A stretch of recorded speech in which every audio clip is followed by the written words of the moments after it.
जौलपुर नाम के गांव में कुछ नकली नोट बनाने वाले आकर बस गए थे। वो हर रोज करोड़ों की नकली नोट छापकर बड़ी चालाकी से लोगों के बीच तक पहुंचा रहे थे। पुलिस को काफी दिनों से उनकी तलाश है, लेकिन वो किसी भी एक जगह 15 दिन से ज्यादा नहीं टिकते थे। पुलिस को उनकी आने की खबर एक हफ्ते बाद मिलती थी और उन्हें ढूंढने में एक हफ्ता लग जाता था और तब तक वो उस जगह से उड़ जाते थे।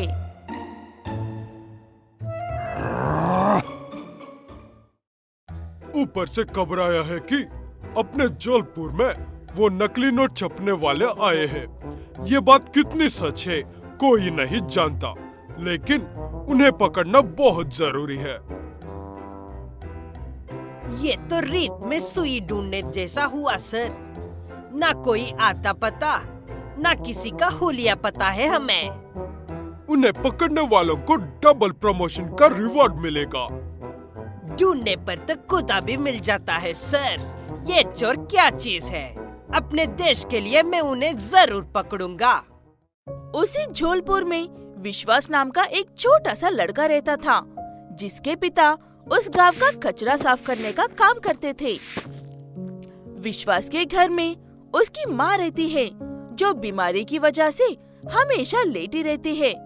उसके पिता जो कचरा साफ करते हैं और विश्वास, बस ये तीनों रहते हैं। अभी महामारी की वजह से स्कूल ठीक से चल नहीं रहे हैं, इसलिए विश्वास अपने पिता के काम में मदद करता है।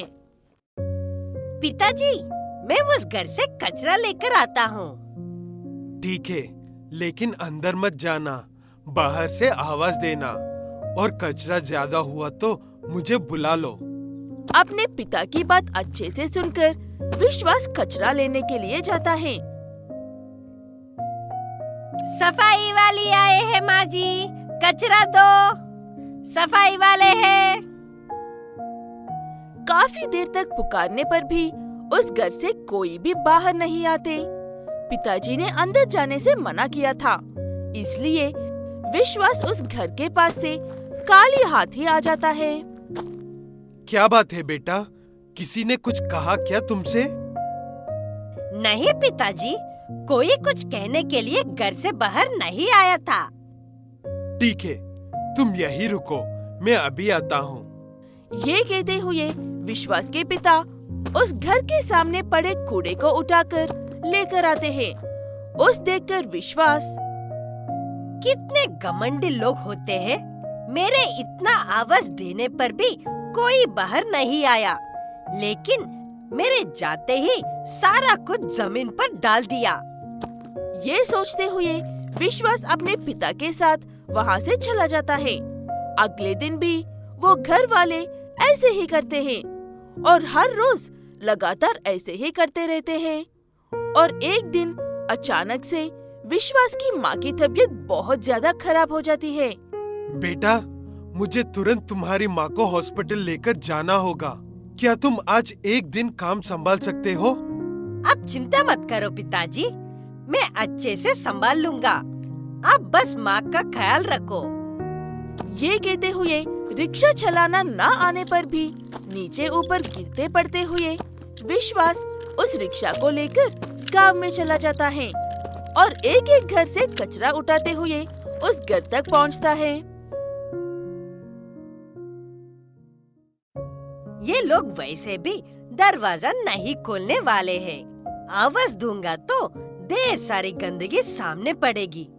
चुपके से देखता हूँ कि असल इस घर में क्या हो रहा है। ये कहते हुए विश्वास चुपके से जाकर उस घर की खिड़की से अंदर देखता है। वहाँ पर कुछ लोग बात कर रहे थे। मैंने तुझे 2 दिन तक प्रिंट्स निकालने से मना किया था ना।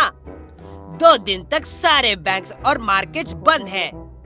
अब इतने सारे पैसों को क्या करेगा? चिंता क्यों करते हो बॉस? मैंने आज सुबह ही एक गड्ढा खोद लिया था घर के पीछे। सारे पैसे वहीं छुपा देंगे। वहाँ पर क्या हो रहा है, ये बात विश्वास को बिल्कुल भी समझ में नहीं आ रहा था, लेकिन उसे इतना जरूर पता था कि वहाँ कुछ तो गलत हो रहा है। विश्वास उनकी बातें सुनकर चुपचाप वहाँ से चला जाता है और अपना काम खत्म करके सीधे हॉस्पिटल जाता है। वहाँ पर उसके पिता काफी उदास होकर बैठे थे। क्या बात है पिताजी, सब ठीक है ना? अब परेशान लग रहे हो। आज तक हमारी माँ का ऑपरेशन नहीं किया तो वो बच नहीं पाएगी। ऑपरेशन के लिए ढेर सारे पैसे मांग रहे हैं डॉक्टर्स। ढेर सारे पैसों का नाम सुनते ही विश्वास को सुबह वाली बात याद आती है। पिताजी, आप चिंता मत करो, मैं कुछ करता हूँ। ये कहते हुए विश्वास हॉस्पिटल से बाहर जा रहा होता है कि उसे टीवी में उन पैसे छापने वालों की न्यूज़ दिखती है। विश्वास कुछ देर रुककर सारी न्यूज़ देखता है और सब कुछ समझ जाता है। विश्वास के सामने अब दो रास्ते थे, या तो वो पुलिस को जाकर सब कुछ बता दे या फिर चुपचाप से जाकर ढेर सारे पैसे उठाकर अपनी माँ का ऑपरेशन करवा ले। ऊपर वाले ने चाहा तो मेरी माँ कैसे भी बच जाएगी। मुझे हर हाल में सच्चाई का साथ देना चाहिए। ये कहते हुए विश्वास सीधे पुलिस स्टेशन जाता है और उन्हें शुरुआत से अंत तक सारी बात विस्तार में बताता है। विश्वास की पूरी बात सुनने के बाद उस स्टेशन के इंस्पेक्टर, इस बच्चे की बात सच है या नहीं, इस बात का पता हम लगा लेंगे, लेकिन पहले तुम में से एक ऑफिसर हॉस्पिटल जाकर इस लड़के के माँ का ऑपरेशन शुरू करने को कहो। ये कहते हुए इंस्पेक्टर एक ऑफिसर को हॉस्पिटल भेज देता है और विश्वास को लेकर उस घर के पास जाता है। आज कचरे वाले लड़के ने आवाज क्यों नहीं दी? हमारे पास काफी सारा कैश है, यहाँ रुकना खतरे से खाली नहीं है। जो ले सकते हो सब लेकर यहाँ से निकलो जल्दी से। ये कहते हुए चोर अपना सामान बांध ही रहा था कि तभी वहाँ पर विश्वास और पुलिस पहुँच जाते हैं और उन्हें रंगे हाथ पकड़ लेते हैं।